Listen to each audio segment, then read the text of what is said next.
So welcome back to Margot Bell Designs with another new activity this week. We're going to be concentrating on straight stitching. So I have a piece of gingham fabric, which the lines are already here. It makes life a lot easier when you're stitching straight lines.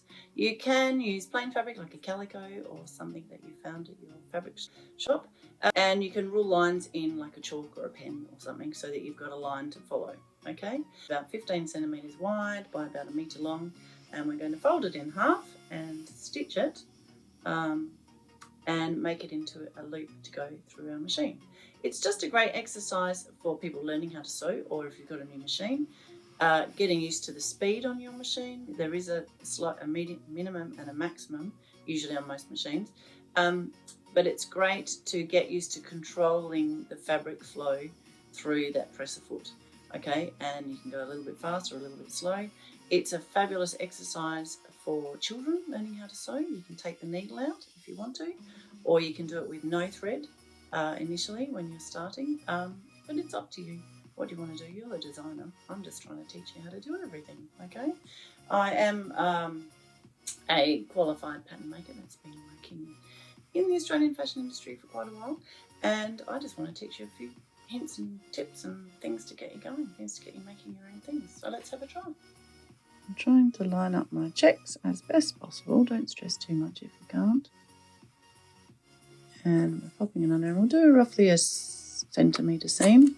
I've changed thread colour to blue so it's much easier to see. We're not necessarily using this for anything.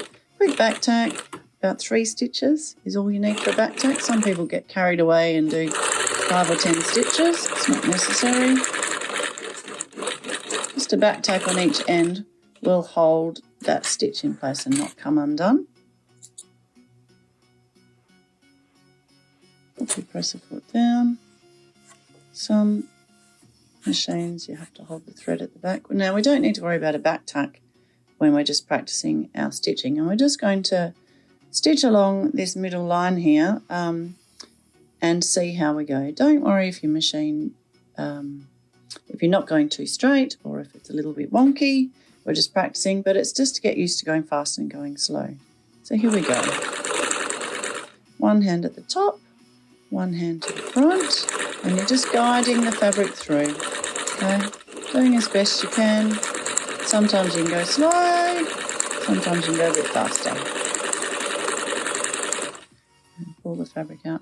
Some people go in bursts of like 10 or 15 centimetres at a time, and then move your hands forward.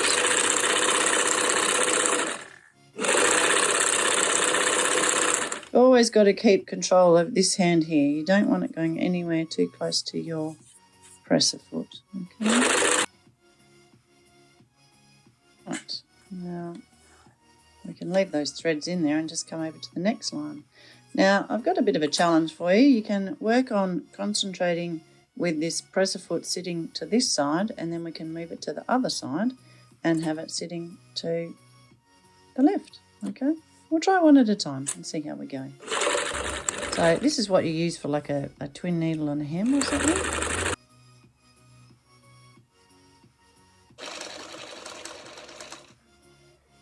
Did you know, even if you go bankrupt, they'll never take your sewing machine away from you, because you can always make money out of your sewing machine.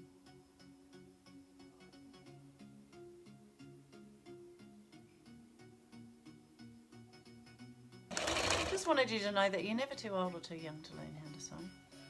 It's always a great skill to have. You can use sewing on so many different things, whether you're hemming a pair of pants or whether you're travelling around the world on your yacht and you need to fix your trampoline. Sewing, it's great. You can also do really close together lines of stitching, a couple of mils apart. A lot of European designers like to use this kind of feature on their garments. Stay tuned next week for an exciting Sew Your Own Designer Cards activity, and I'm looking forward to seeing you then. So in the meantime, just keep sewing, just keep sewing, just keep sewing.